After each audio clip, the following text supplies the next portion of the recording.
Накануне в районе села Генцвиш в Кадорском ущелье обрушился мост через реку Кадор. По словам специалистов, причиной обрушения моста стал подмыв грунта водами реки во время паводка, в результате чего отрезанными оказались несколько сел и 2 военные части погрануправления ФСБ России в Абхазии, дислоцированные в Кадорском ущелье.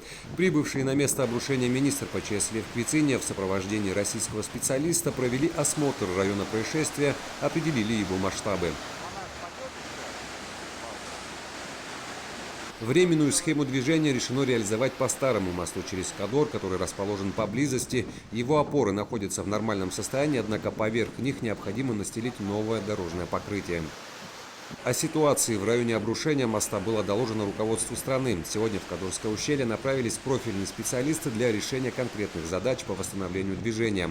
По словам главы спасательного ведомства Абхазии, МЧС в случае возникновения экстренных ситуаций готова помочь гражданам в выезде из района обрушения моста.